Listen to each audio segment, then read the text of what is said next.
નમસ્કાર વિદ્યાર્થી મિત્રો. જીવવિજ્ઞાન 11 science basic information of biology. જીવવિજ્ઞાનનો આપણે અભ્યાસ ચાલુ કરીએ પહેલાં કેટલાક શબ્દોની પરિભાષા સમજી લઈએ, કેટલાક શબ્દોની વ્યાખ્યા જોઈ લઈએ અને પછી આપણે જીવવિજ્ઞાનનો અભ્યાસ ચાલુ કરીએ. તો જોઈએ સૌપ્રથમ આપણે આપણી પોતાની આસપાસ જોઈએ તો વિવિધ પ્રાણીઓ છે. પ્રાણીઓની પણ જુદી જુદી રચના છે, એના સ્વરૂપો છે. એનું નિરીક્ષણ કરીએ તો ઘણી બધું વૈવિધ્ય આપણને જોવા મળતું હોય છે.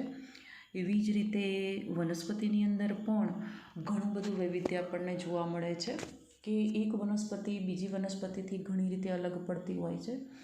એમાં વનસ્પતિ કરતાં પ્રાણીઓની અંદર વૈવિધ્યતા વધુ છે. થોડાક શબ્દોની આપણે માહિતી મેળવી લઈએ. સૌ પહેલી વ્યાખ્યા આપણને અહીંયા દ્વિલિંગી પ્રાણીની આપેલી છે કે દ્વિલિંગી પ્રાણી કોને કહેવાય? તો જે પ્રાણીના દેહમાં નર પ્રજનન તંત્ર અને માદા પ્રજનન તંત્ર એમ બંને તંત્ર આવેલા હોય તેવા પ્રાણીને દ્વિલિંગી પ્રાણી કહેવાય. નર પ્રજનન તંત્રને બદલે નર જનન પિંડ એવો પણ શબ્દ વાપરી શકીએ છીએ. માદા જનન પિંડ પણ એવો શબ્દ વાપરી શકીએ છીએ. આ બંને જનન પિંડની હાજરી એક જ પ્રાણીના દેહમાં આવેલી હોય તો એ પ્રાણીને આપણે દ્વિલિંગી પ્રાણી કહીશું. એના ઉદાહરણમાં અળસિયાનું ઉદાહરણ મૂકી શકાય. અળસિયાને આપણે નર અળસિયું કે માદા અળસિયું એવું આપણે કહી શકતા નથી, કારણ કે એક જ પ્રાણીના દેહમાં નરના જનનાંગો પણ આવેલા છે અને માદાના જનનાંગો પણ આવેલા છે. બીજી એક વ્યાખ્યા છે એકલિંગી પ્રાણીની કે જે પ્રાણીના દેહમાં નર અથવા માદા, નર કે માદા બંનેમાંથી એક જ પ્રજનન તંત્ર આવેલું હોય તેને એકલિંગી પ્રાણી કહેવાય. જો નર પ્રજનન તંત્ર આવેલું હોય તો જે તે પ્રાણીને આપણે નર પ્રાણી તરીકે ઓળખીશું અને જો માદા પ્રજનન તંત્ર આવેલું હોય તો જે તે પ્રાણીને આપણે માદા પ્રાણી તરીકે ઓળખીશું. સંપૂર્ણ પાચનતંત્ર. પાચનતંત્ર વિશે આપણે જાણીએ છીએ. મનુષ્યનું પાચનતંત્ર તમે જાણતા હશો કે મુખ છે, અન્નનળી છે, કંઠનળી છે, જઠર, નાનું આંતરડું, મોટું આંતરડું, મળાશય, મળદ્વાર. આ બધું આખા પાચનતંત્રનો આખી એક ટ્રેક કહી દીધી કે ભાઈ મુખદ્વારથી લઈને છેક મળદ્વાર સુધી. તો સંપૂર્ણ પાચનતંત્રની વ્યાખ્યામાં એવું આવશે કે જે પાચનતંત્ર મુખદ્વાર અને મળદ્વાર એમ બંને બાજુ ખુલતું હોય, એટલે કે જે પાચનતંત્ર બે છેડે ખુલતો હોય તેને સંપૂર્ણ પાચનતંત્ર કહેવાય. અપૂર્ણ પાચનતંત્ર તો જે પાચનતંત્ર માત્ર એક જ છેડે ખુલતો હોય અને એ છેડો મુખદ્વાર તરીકે જ હોય છે જે તે પ્રાણીની અંદર. આવી વ્યવસ્થાને અપૂર્ણ પાચનતંત્ર તરીકે ઓળખીશું. અપૂર્ણ પાચનતંત્ર એ નીચલી કક્ષાના પ્રાણીઓની અંદર જોવા મળે છે. જેમ જેમ પ્રાણીઓનો ઉદ્વિકાસ થયો છે એમ અનુગામી જે પ્રાણીઓ આવ્યા છે એના પછીના અમુક સમુદાય પછીના પ્રાણીઓની અંદર સંપૂર્ણ પાચનતંત્ર આવી ગયેલું છે. એટલે નીચલી કક્ષાના પ્રાણીઓની અંદર જ અપૂર્ણ પાચનતંત્ર જોવા મળે છે. બીજી એક વ્યાખ્યા જોઈ લઈએ પ્રજનન. કોઈ પણ સજીવ પુખ્ત વયે પોતાના જેવો જ નવો સજીવ સર્જી શકે તે પ્રક્રિયાને પ્રજનન તરીકે ઓળખીશું. પ્રજનનના આગળ આપણે પ્રકારો જોવાના છે. પ્રજનનના પ્રકારો પડે છે એક લિંગી પ્રજનન, અલિંગી પ્રજનન, વાનસ્પતિક પ્રજનન એ આપણે જોઈશું. ચયાપચયની પ્રક્રિયા કે ચયાપચય એટલે શું? તો આપણા શરીરમાં ચાલતી બધી જ પ્રક્રિયાને, બધી જ જૈવ રાસાયણિક પ્રક્રિયાને આપણે ચયાપચય તરીકે ઓળખી શકીએ. ચય અને અપચય એમ બંને શબ્દોથી જોડાઈને એક શબ્દ બન્યો છે, એને આપણે કહીશું ચયાપચય. જેમાં ચય એને સર્જનાત્મક પ્રક્રિયા અથવા તો સંશ્લેષણાત્મક પ્રક્રિયા તરીકે ઓળખીશું અને અપચય એટલે વિનાશાત્મક અથવા તો વિઘટનાત્મક પ્રક્રિયા. બંને પ્રક્રિયાને સંયુક્ત રીતે આપણે ચયાપચય તરીકે ઓળખીશું. આપણા શરીરમાં એવું નથી હોતું કે માત્ર ચય પ્રક્રિયાઓ ચાલે પછી જ અપચય ચાલતી હોય છે. એવું નથી હોતું. ચય પ્રક્રિયા પણ ચાલતી હોય સાથે સાથે અપચય પ્રક્રિયા પણ ચાલતી હોય છે. દરેકની જરૂરિયાત મુજબ, દરેક કોષની જરૂરિયાત મુજબ એમાં ચય પ્રક્રિયા અને અપચય પ્રક્રિયાનું બેલેન્સ થયેલું જ હોય છે, જેને આપણે સંયુક્ત રીતે ચયાપચય તરીકે ઓળખીશું. કેટલીક સંજ્ઞાઓ આપણે નવી જોવાની છે. કોઈ પણ વનસ્પતિ, કોઈ પણ પ્રાણી નર હોવું કે માદા હોવું એ માટેની સંજ્ઞા જોઈ લઈએ આપણે. તો સમજી લો કોઈ નર પુષ્પ છે કે નર પ્રાણી છે, માદા પુષ્પ છે કે માદા પ્રાણી છે, તે એના માટે વિશિષ્ટ સંજ્ઞાઓ આપણે જીવ વિજ્ઞાનમાં વાપરીએ છીએ. માદાની સંજ્ઞા માટે આ પ્રકારનો સિમ્બોલ વપરાય છે. ઉપર ગોળ રાઉન્ડ અને નીચે પ્લસની નિશાની હોય છે. જો આપણે માદા ન લખીએ ને માત્ર આવું સિમ્બોલ લખીએ તો પણ આપણને ખ્યાલ આવી જાય કે જે તે કોષ, જે તે પ્રાણી, જે તે પુષ્પ એ માદા છે. નર માટેની સંજ્ઞા જે છે એ રાઉન્ડ કરીને ઉપર એરોની નિશાની છે. જો આ સિમ્બોલ આપણે લખીએ તો નર એવું લખવાની જરૂર, નર શબ્દ એવું લખવાની જરૂરિયાત રહેતી નથી. ફક્ત આ સિમ્બોલથી આપણે સમજી શકીએ કે જે તે કોષ, જે તે પ્રાણી કે વનસ્પતિ નર છે. ટૂંકમાં કોઈ પણ સજીવ એકલિંગી છે. જો નર હોય તો તમે આ સિમ્બોલ વાપરી શકો. જો જે તે પ્રાણી કે વનસ્પતિ કે સજીવ માદા હોય તો આપણે આ સિમ્બોલથી દર્શાવી શકીએ. પછી એ આકૃતિ અથવા તો જે તે કોષ કે જે તે વનસ્પતિની નીચે નર કે માદા એવું શબ્દોમાં ન લખીએ તો પણ ચાલે. એટલે એકલિંગી માટે ચાલે આ બંને. દ્વિલિંગી માટે જોઈ લઈએ તો દ્વિલિંગી માટેની આ સંજ્ઞા છે. રાઉન્ડ કરીને નીચે પ્લસની નિશાની છે અને ઉપર એરોની નિશાની છે. તો આ સંજ્ઞાઓ આપણે યાદ રાખવાની છે જીવ વિજ્ઞાનની પરિભાષા તરીકે. આગળ વધીએ, કેટલાક બીજા શબ્દો જોઈ લઈએ. ફલન. ફલન એટલે નરજન્યુ અને માદાજન્યુના સંયુગ્મનને આપણે ફલન અથવા તો ફર્ટિલાઇઝેશન તરીકે ઓળખીશું. ફલન એ લિંગી પ્રજનનનો એક ભાગ છે અથવા તો એક પ્રક્રિયા છે. લિંગી પ્રજનન જ્યારે આપણે ભણતા હોઈએ તો લિંગી પ્રજનનમાં શું હોય છે કે બે જન્યુઓ બનવા જોઈએ. એક નરજન્યુ બનવો જોઈએ અને એક માદાજન્યુ બનવો જોઈએ. નરજન્યુ અને માદાજન્યુ બે અલગ અલગ દેહ દ્વારા પણ બની શકતા હોય છે અને એક જ દેહ દ્વારા પણ બની શકતો હોય છે. મનુષ્યની આપણે વાત કરીએ તો નરજન્યુને આપણે શુક્રકોષ તરીકે ઓળખીએ છીએ, માદાજન્યુને અંડકોષ તરીકે ઓળખીએ છીએ. અંડકોષ અને શુક્રકોષનું ફર્ટિલાઇઝેશન થાય, ફલનની પ્રક્રિયા થાય ત્યારે એમાંથી આગળ ગર્ભ વિકાસ અને બાળ પ્રાણીના વિકાસના તબક્કા શરૂ થતા હોય છે. તો ફલનની વ્યાખ્યા આપણે આ રીતે કરી શકીએ કે જન્યુના સંયુગ્મનને, નરજન્યુ અને માદાજન્યુના સંયુગ્મનને આપણે ફર્ટિલાઇઝેશન તરીકે ઓળખીશું. બીજો એક શબ્દ છે યુગ્મનજ. ફલિતાંડ પણ કહી શકીએ, ઝાયગોટ પણ કહેવાય એને. ફલન થઈ જાય, નરજનન કોષ એટલે કે નરજન્યુ અને માદાજન્યુ. નરજન્યુના બદલે તમે નરજનન કોષ એવો શબ્દ પણ વાપરી શકો છો. માદાજન્યુના બદલે તમે માદાજનન કોષ એવો પણ શબ્દ વાપરી શકીએ છીએ. તો ફલન થઈ ગયા બાદ સર્જાતી એક કોષીય રચનાને આપણે યુગ્મનજ તરીકે ઓળખીશું. એને યુગ્મનજ કહેવાય. એટલે કે ફલન થઈ ગયા બાદની પહેલી નિપજ યુગ્મનજ હોય અને યુગ્મનજ પછી જેવું યુગ્મનજ બની જાય એના પછી તરત સંભાજન ચાલુ થતું હોય છે. સંભાજન ચાલુ થાય એટલે કોષોની સંખ્યામાં વધારો થતો હોય છે. તો જોઈ લઈએ ગર્ભસ્તરો. જેવું ફલન થઈ જાય ત્યારબાદ યુગ્મનજ સર્જાય, તેમાંથી બાળ પ્રાણીના વિકાસ માટે સંભાજન થઈ કોષોની સંખ્યા વધી ગર્ભસ્તરની રચના થતી હોય છે. ચલો એ સમજી લઈએ આપણે કે યુગ્મનજ બનાવી ગયા બાદ યુગ્મનજ પોતે એક કોષીય રચના છે, એક જ કોષ છે એની અંદર. જ્યારે સંભાજન ચાલુ થાય, સંભાજન એટલે સમજી લો કે યુગ્મનજે વિભાજન ચાલુ કર્યું, એકમાંથી બે કોષો બન્યા, ફરીથી બંને કોષ ડિવાઈડ થશે, બંને કોષ વિભાજન પામશે એટલે એકમાંથી બે અને પેલા બીજામાંથી બે, એમ કરીને ટોટલ 4. 4માંથી 8 છે, 16 છે, 32 છે, એમ આગળ વિભાજન ચાલ્યા જ કરશે. એટલે સંખ્યાકીય વૃદ્ધિ થવાની. એટલે જેવી સંખ્યાકીય વૃદ્ધિ થાય એટલે મનુષ્યની આપણે વાત કરીએ કે કોઈ પણ પ્રાણીની વાત કરીએ તેમાં ગર્ભસ્તર રચાતા હોય છે. ગર્ભસ્તર રચવાનું એક જ કારણ કે આપણા શરીરમાં જે અંગજનન થતું હોય છે, અંગજનન થવું એટલે શું? તો જો યુગ્મનજ તો એક કોષીય છે, પણ જ્યારે એમાંથી તંત્રો બનવાની શરૂઆત થશે, આપણા શરીરમાં કેટલા બધા તંત્રો છે, શ્વસન તંત્ર છે, ઉત્સર્જન તંત્ર છે, ચેતાતંત્ર છે, પાચન તંત્ર છે, પ્રજનન તંત્ર છે, રુધિરાભિસરણ તંત્ર છે, જેને આપણે પરિવહન તંત્ર તરીકે ઓળખીએ છીએ. ઘણા બધા તંત્રો ભેગા થઈને આપણું બોડી કામ કરતું હોય છે, આપણું શરીર કામ કરતું હોય છે.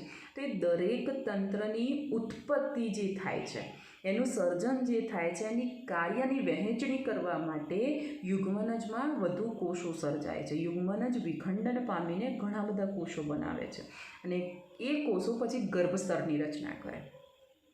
ગર્ભસ્તરની રચના થાય એટલે કાર્યની વહેંચણી થાય કે આટલા કોષો ભેગા થઈને શ્વસન તંત્ર બનાવે, અમુક કોષો ભેગા થઈને પાચન તંત્ર બનાવે, અમુક કોષો ભેગા થઈને ઉત્સર્જન તંત્ર બનાવે. તો એવું શ્રમ વિભાજન થયેલું હોય છે જેને આપણે ગર્ભસ્તર કહીશું.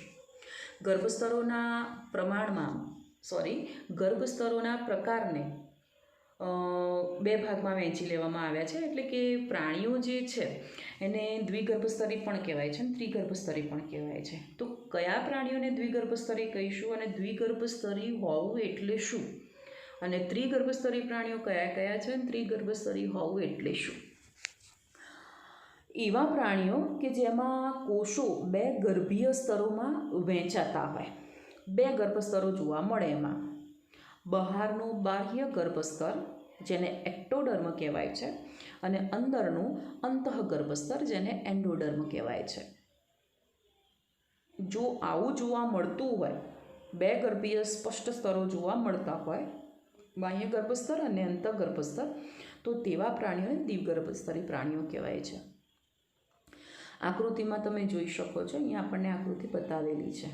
એક દ્વિગર્ભસ્તરીની છે અને આ જે છે ત્રિગર્ભસ્તરી છે. યુગ્મનજ બનાવી ચૂકેલો છે. યુગ્મનજની અંદર આ ઘણા બધા કોષોની રચના તમે જોઈ શકો છો. બહારની તરફ જે પર્પલ અથવા તો જાંબુડિયા કલરના જે કોષો આપણને બતાવેલા છે તે બાહ્ય ગર્ભસ્તર છે અને અંદરની તરફ જે બ્લેક કલરના સેલ બતાવેલા છે કોષ કેન્દ્ર સાથે આપણને જોવા મળે છે, આ કોષોને આપણે કહીશું અંતઃગર્ભસ્તર. હવે તમે આકૃતિમાં જુઓ તો બાહ્ય ગર્ભસ્તર અને અંતઃગર્ભસ્તર વચ્ચે સીધું જોડાણ નથી, વચ્ચે શ્લેષ્મીય સ્તર છે. બરાબર?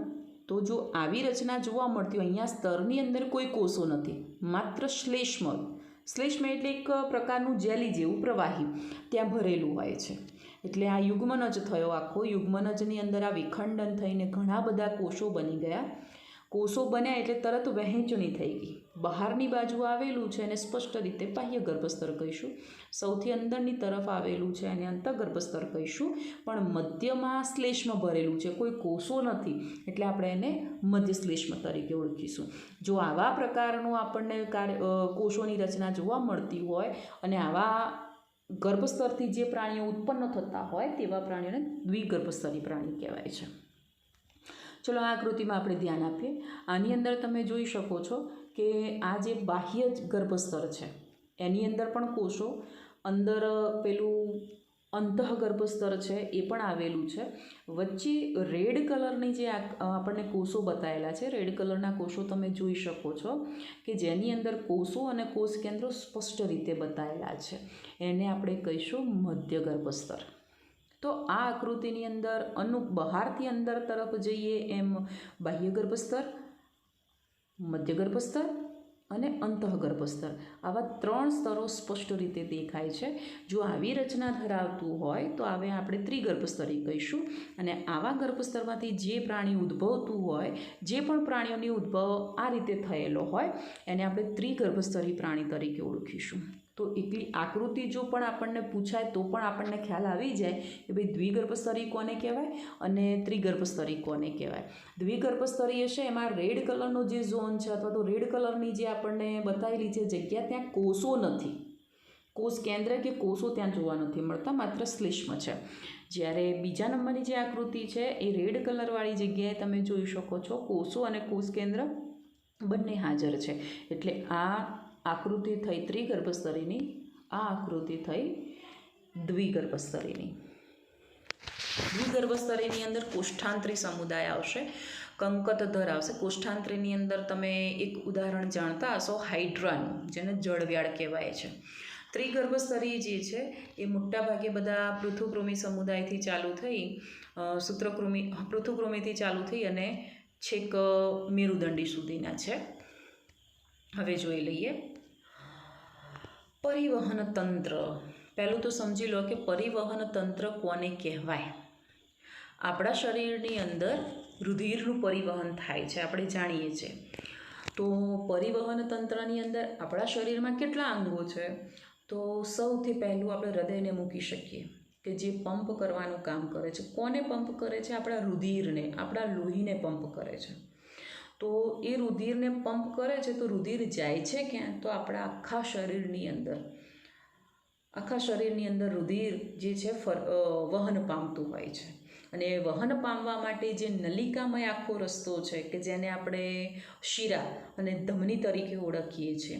તો પરિવહન તંત્રના 4 મુખ્ય આપણે અંગો ગણી શકીએ, 4 મુખ્ય એના જવાબદાર અંગો ગણી શકીએ. તો એમાં છે પહેલું હૃદયને મૂકીશું આપણે.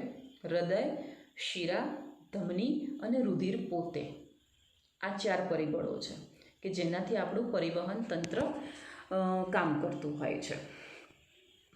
તો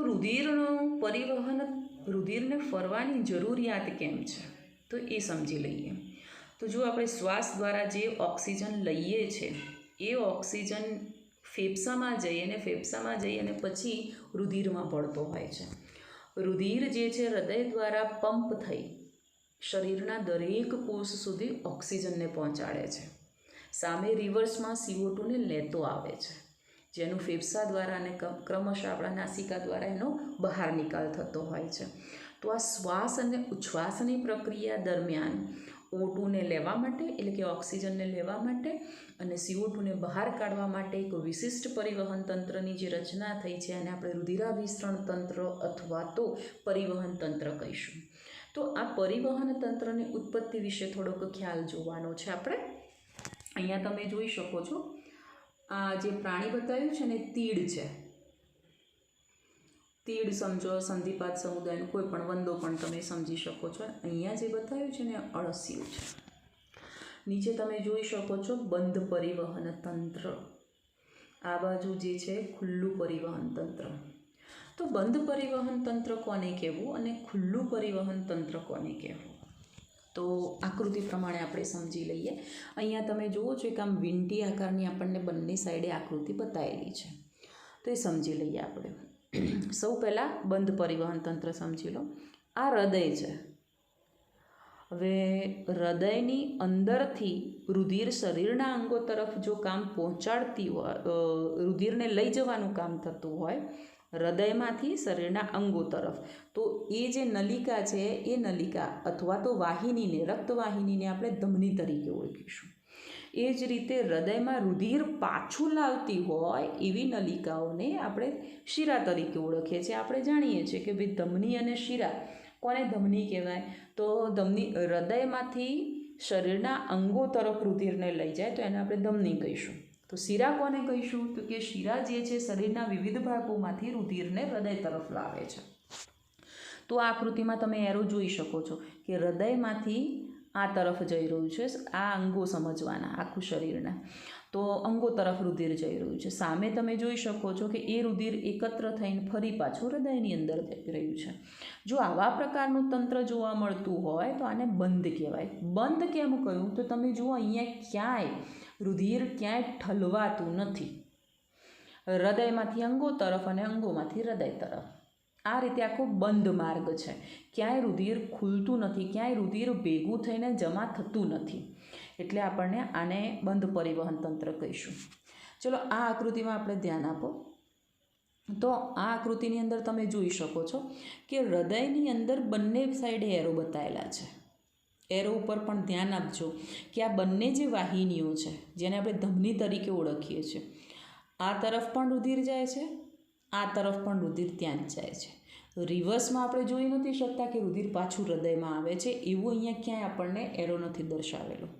અને અહીંયા પણ તમે જુઓ કે જે જગ્યાએ રુધિર ઠલવાય છે અને આ જગ્યાએ પણ ઠલવાય છે, એટલે આ બંને વચ્ચે કોઈ જોડાણ નથી, ખુલ્લું છે. બરાબર? એટલે જે રુધિર અહીંયા આવશે આના દ્વારા આવે કે પછી આના દ્વારા આવે, એ રુધિર અહીંયા ઠલવાતું હોય છે. તો આપણને એમ પ્રશ્ન થાય કે હૃદયમાં પાછું કેવી રીતે જતું હશે? તો એ આ પ્રમાણે આકૃતિ આવે એમાં કે આ હૃદય છે, જ્યારે પણ પમ્પિંગ કરે એટલે રુધિર અંગો તરફ આવશે. રુધિર અંગો તરફ આવે એટલે રિવર્સમાં એ પાછું જાય અહીંયા ઠલવાતું હોય છે, જેને રુધિર ગુહા કહેવાતી હોય છે, અને એ ગુહા દ્વારા ફરીથી પાછું અહીંયા હૃદયમાં જતું રહે. હૃદયમાંથી પાછી આ બંને જે ધમનીઓ છે એના દ્વારા રુધિર પાછું આવતું હોય છે. તો આને આપણે ખુલ્લું પરિવહન તંત્ર કહીશું, આને આપણે બંધ પરિવહન તંત્ર કહીશું. આપણા શરીરમાં પણ એવું જ છે કે ધમની અને શિરા, સમજી લો કે એક જગ્યાએ રુધિરનો સપ્લાય, રુધિર પહોંચવાનું ચાલુ થાય છે, તો સામેના છેડે ધમનિકા જેવી પૂરી થાય તો સામેના છેડે સિરિકા જોઈન્ટ થતી જ હોય. એટલે એમાં ઓક્સિજન, પછી પોષક દ્રવ્યો છે, અંતઃસ્રાવો છે, આ બધાનું પરિવહન થતું હોય. સામે ઉત્સર્ગ દ્રવ્યોનો નિકાલનું પરિવહનનું, તેને દૂર કરવાનું કામ પણ રુધિર એમાં કરતું જ હોય છે.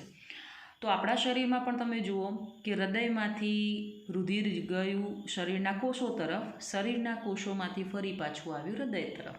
તો આને આપણે બંધ પરિવહન તંત્ર કહેવાય, અને આ જે છે ખુલ્લું પરિવહન તંત્ર છે. ઓકે, હવે આગળ વધીએ આપણે.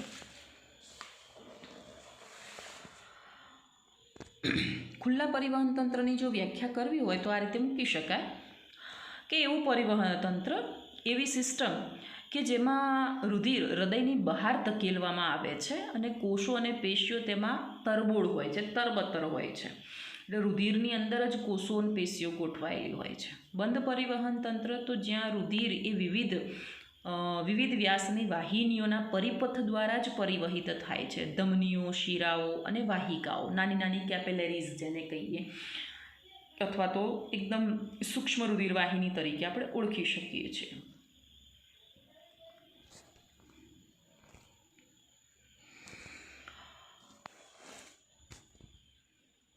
દેહ કોષ્ટ સમજી લઈએ. હવે તમે ફલનની રચના જોઈ. ફલન થયા બાદ યુગ્મનજની આપણે રચનાનો અભ્યાસ કર્યો. બીજો એક શબ્દ જોઈ લઈએ, સમમિતિ, જેને સિમેટ્રી કહીશું. પ્રાણીઓને તેની સમમિતિને આધારે વર્ગીકૃત આપણે કરી શકીએ છીએ, ઓળખી શકીએ છીએ, વર્ણન કરી શકીએ છીએ. તો જોઈ લઈએ. તો 3 પ્રકારે આપણે વર્ગીકૃત કરી શકીએ: અસમમિતિ, અરીય સમમિતિ અને દ્વિપાર્શ્વ સમમિતિ. તો અરીય સમમિતિ અથવા તો પહેલાં અસમમિતિ જોઈ લઈએ. એટલે કે કોઈ પણ પ્રાણી હોય, અહીંયા આપણે વાદળીનો પ્રાણીનો આકૃતિ જોઈએ છે. વાદળી છે, સછિદ્ર સમુદાયનું પ્રાણી છે વાદળી. સ્પોન્જ લાઇક સ્ટ્રક્ચર હોય એનું. સ્પોન્જ એટલે કહીએ કે કાણા કાણાવાળું શરીર હોય. તો વાદળી મુખ્યત્વે અસમમિતીય હોય છે. એટલે કે જો આવા પ્રાણીની મધ્ય અક્ષમાંથી પસાર થતી ધરી જો પ્રાણીને સરખા ભાગોમાં વિભાજિત ન કરતી હોય તેને અસમમિતિ કહેવાય. આ પ્રાણીને આપણે કોઈ પણ ધરીએથી જો એના ભાગ પાડીએ તો કોઈ પણ ધરીએથી 2 સરખા ભાગમાં વહેંચાતું નથી, એટલે આપણે એને અસમમિતિ કહીશું. અરીય સમમિતિ, આ અરીય સમમિતિવાળું પ્રાણી છે. અરીય સમમિતિ વધુ આપણે તારા માછલીની અંદર સારી રીતે સમજી શકીએ. જો જે તે પ્રાણીને આપણે એના બોડીમાં, એના શરીરમાં એક કેન્દ્ર વિચારીએ અને કેન્દ્રને ત્રિજ્યાવર્તી દિશામાં જો સરખા ભાગમાં વિભાજિત થતું હોય, ત્રિજ્યાવર્તી દિશામાં સમાન રીતે અંગો વહેંચાયેલા હોય છે, અને આપણે અરીય સમમિતિ તરીકે ઓળખીશું. જ્યારે બીજા શબ્દોમાં આ પણ કહી શકાય કે જ્યારે પ્રાણી શરીરના મધ્ય અક્ષમાંથી પસાર થતી ધરી સજીવને 2 સરખા ભાગોમાં વિભાજિત કરતી હોય છે, તો તેને આપણે કહીએ કે અરીય સમમિતિ કહેવાય. આ રીતે કેન્દ્રમાં જો વિચારીએ તો આ રીતે વિચારીએ તો પણ સરખા ભાગ થાય, આમ કાપો મૂકીએ તો પણ સરખા ભાગ થાય. ગમે તે ધરીએ તમે કાપો મૂકો તો 2 સરખા ભાગ થતા હોય, ગમે તે ધરીએ એ ધ્યાન રાખવાનું છે. કોઈ પણ ધરીએ, કોઈ પણ અક્ષે જો આપણે એને ભાગ પાડીએ તો 2 સરખા ભાગોમાં વિભાજિત થાય તો એને રેડિયલ સિમેટ્રી અથવા તો અરીય સમમિતિ કહેવાય. કોષ્ઠાંતરી, કંકતધર અને શૂળત્વચીઓ આની અંદર આવી શકે છે. દ્વિપાર્શ્વ સમમિતિ જોઈ લઈએ કે જ્યાં પ્રાણી શરીરને, આ સંધિપાદ સમુદાયનું પ્રાણી છે. અહીંયા તમે પતંગિયાનો પણ અભ્યાસ કરી શકો, કરચલો પણ મૂકી શકાય, વંદો પણ મૂકી શકાય. તો આવા બધા પ્રાણીઓની અંદર કોઈ પણ એક જ ધરીથી બધી ધરીથી નહીં, અહીંયા તમે જુઓ કે આ વચ્ચે જ એક ધરી આપણે વિચારેલી છે, તો આ ધરીને મૂકતા આ પ્રાણી બે સરખા ભાગોમાં વિભાજિત થાય છે.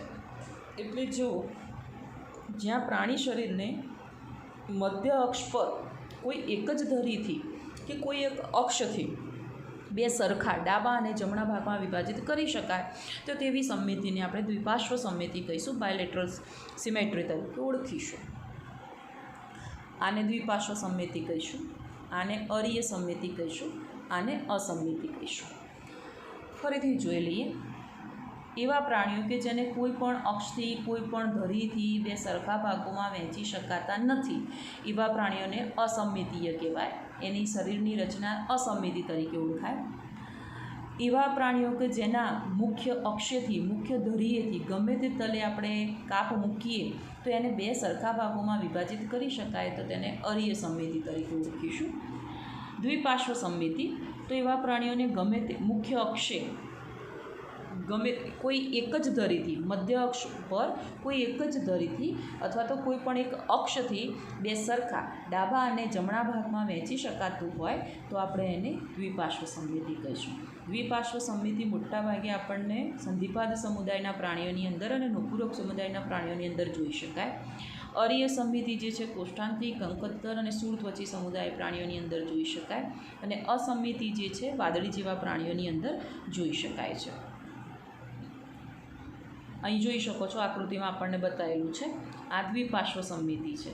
આ મુખ્ય ધરીએ મુખ્ય અક્ષે આ એક જ ધરીએ કાપ મૂકેલો છે તો બંને સાઈડે તમે જોઈ શકો છો બે ડાબા અને જમણા એમ બે સરખા ભાગોમાં વિભાજિત થતું હોય છે. અરીય સમમિતિમાં અહીંયા જો હાઇડ્રાનો ફોટોગ્રાફ બતાવેલો છે, રેખાંકિત આકૃતિ બતાવેલી છે.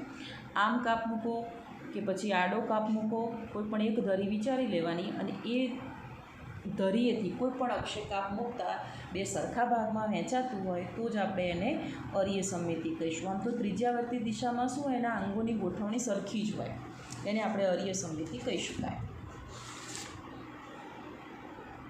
હવે ખંડતા જોઈ લઈએ. હવે ખંડતા એટલે શું પહેલાં એ જોઈ લઈએ. કેટલાક પ્રાણીઓની અંદર શરીર લગભગ કેટલાક અંગોના ક્રમિક પુનરાવર્તન સાથે બહારથી અને અંદરથી એમ સરખા ખંડોમાં વિભાજિત થતું હોય છે. અહીંયા આપણને ફોટોગ્રાફમાં અળસિયું બતાવેલું છે. હવે અળસિયાની આ ફોટોગ્રાફની અંદર તમે જોઈ શકો છો કે આખું આમ ખંડન થયેલું શરીર છે. તમને અહીંયા જુદા જુદા પટ્ટા દેખાય જ છે. તો અળસિયું એક એવું પ્રાણી છે, સમખંડતા પહેલાં સમજી લઈએ. પહેલાં અળસિયું એવું પ્રાણી છે કે બહારની બાજુથી તમે જુઓ તો પણ એમાં તમને સ્પષ્ટ રીતે આમ ખંડોવાળી રચના જોવા મળે. જ્યારે અળસિયાને આપણે અંદરથી જોઈએ તો પણ નાના નાના પડદા, એક ખંડથી બીજો ખંડ જુદો પડતો હોય છે. એટલે અળસિયા જેવા પ્રાણીની અંદર બાહ્ય બાજુથી ને અંદરની બાજુથી એમ બંને ભાગેથી એમાં ખંડન જોવા મળતું હોય છે, જેને આપણે સમખંડતા તરીકે ઓળખીશું. તો કેટલાક અંગોના ક્રમિક પુનરાવર્તન સાથે બહારથી અને અંદરથી એમ બે સરખા ખંડોમાં વિભાજિત થતું હોય છે. દાખલા તરીકે અળસિયું, તો એને સમખંડીય ખંડતા તરીકે ઓળખીશું અને આ ઘટનાને સમખંડતા કહેવાય. બીજું સેગમેન્ટેશન અથવા તો ખંડતા જોવું હોય તો વંદાની અંદર આપણે જોઈ શકીએ છીએ. વંદો દરેક જણે જોયેલો છે, અહીં ફોટોગ્રાફમાં પણ બતાવેલો છે. વંદાને તમે જુઓ કે ત્રણ ભાગમાં સ્પષ્ટ રીતે વહેંચાયેલું છે એનું શરીર. સૌથી આગળના ભાગમાં જે આ સ્પર્શકો નીકળેલા છે એ નીચેનો ભાગ જે છે આ સૌથી આગળનો શીર્ષ કહેવાય. આ જે ભાગ છે એને ઉરસ અથવા તો છાતીનો ભાગ તરીકે ઓળખીશું અને આ પાંખોની નીચેનો જે ભાગ છે એ આખા ભાગને આપણે ઉદર તરીકે ઓળખીશું. તો અહીંયા પણ ખંડન થયેલું છે. ખંડન એટલે સેગમેન્ટ થવા, સેગમેન્ટેશન થવું એટલે શીર્ષ બનવું છે, ઉરસ બનવી છે, ઉદર બનવું છે, એને કહેવાય. જ્યારે અહીંયા તમે નુપુરકની અંદર તમે જુઓ શીર્ષ, ઉરસ, ઉદર એવું ક્યાંય આપણને જોઈ શકાતું નથી સ્પષ્ટ રીતે કે કોને શીર્ષ કહેવું, ઉદર કહેવું, ઉરસ કહેવું, પૂંછડીનો વિસ્તાર કહેવો, એવું આપણે નથી જોઈ શકતા. બધા ખંડો સરખા જોવા મળે છે આપણને. એટલે આ પરિસ્થિતિને સમખંડતા કહેવાય. આ પરિસ્થિતિને સમખંડતા ન કહેવાય. આની અંદર સ્પષ્ટ રીતે આપણે શીર્ષને અલગ પાડી શકીએ છીએ, ઉરસને અલગ પાડી શકીએ છીએ, ઉદરને અલગ પાડી શકીએ છીએ. તો આને આપણે ખંડતા તરીકે ઓળખીશું. બીજો શબ્દ જોઈ લઈએ, મેરુદંડ. કેટલાક પ્રાણીઓમાં મેરુદંડ એ ભ્રૂણ વિકાસ દરમિયાન પૃષ્ઠ બાજુએ મધ્યગર્ભ સ્તરમાંથી ઉદ્ભવતી દંડ જેવી રચના હોય છે. જે પ્રાણીઓની અંદર મેરુદંડ જોવા મળે એવા પ્રાણીઓને મેરુદંડી પ્રાણી કહીશું. જે પ્રાણીઓમાં મેરુદંડ આવેલો નથી એને આપણે અમેરુદંડી તરીકે ઓળખીશું. અને એ સમુદાય સછિદ્રથી સ્થૂળ ત્વચી સુધી હોય છે. અહીંયા જુઓ અમેરુદંડી અને મેરુદંડી પ્રાણીઓનો આપણને ચાર્ટ બતાવેલો છે. અમેરુદંડીની અંદર જોઈ શકો સછિદ્ર, કોષ્ઠાંતરી, પૃથુકૃમિ, સૂત્રકૃમિ, નુપુરક, સંધિપાદ, મૃદુકાય, શૂળત્વચી આ બધા પ્રાણીઓનો સમાવેશ જે છે એ અમેરુદંડીમાં થાય છે. જ્યારે મેરુદંડીની અંદર પ્રમેરુદંડી એક થોડોક જુદો પડે છે સમુદાય. અને બીજા બધા પૃષ્ઠવંશીઓ છે. પૃષ્ઠવંશીઓની અંદર મત્સ્ય, ઉભયજીવી, સરીસૃપ, વિહંગ, સસ્તન આ બધાનો સમાવેશ થતો હોય છે. જો બિલકુલ મેરુદંડ નથી જોવા મળતો એને અમેરુદંડી કયા આપણને. જેમાં મેરુદંડ જોવા મળે છે એને આપણે મેરુદંડી કયા છે. મેરુદંડી અને પૃષ્ઠવંશીમાં થોડોક તફાવત છે. આગળ આપણે જોઈશું આ પ્રકરણ આગળ ચાલે એટલે. પણ પ્રમેરુદંડીમાં કેવું હોય છે કે જ્યારે એનું જે તે પ્રાણીની ગર્ભાવસ્થા ચાલુ હોય એ વખતે મેરુદંડની હાજરી હોય છે. પણ અમુક સમય બાદ ગર્ભાવસ્થા પૂરી થઈ જાય પછી જ્યારે એની તરુણ અવસ્થા અથવા તો પુખ્ત અવસ્થા હોય છે ત્યારે મેરુદંડ જોવા નથી મળતો. કેટલાક પ્રાણીઓની અંદર ગર્ભાવસ્થા દરમિયાન જોવા મળતો હોય છે. કેટલાક પ્રાણીઓમાં શીર્ષથી લઈ અને પૂંછડી સુધી સમગ્ર જીવનકાળ દરમિયાન મેરુદંડ જોવા મળતો હોય છે. અને એવા પ્રાણીઓને આપણે પ્રમેરુદંડી તરીકે ઓળખીશું. જે તો પૃષ્ઠવંશી કોને કહેવાય? તો પૃષ્ઠવંશીમાં થોડુંક અસ્થિવાળી રચના આવી જાય છે. અસ્થિ એટલે મેરુદંડ પર હાડકાની બનેલી વીંટી જેવી રચના આવી જાય છે, જેને આપણે કરોડ સ્તંભ તરીકે ઓળખી શકીશું, જેને પૃષ્ઠવંશી કહેવાય. તો આ પૃષ્ઠવંશી પ્રાણીના ઉદાહરણો છે.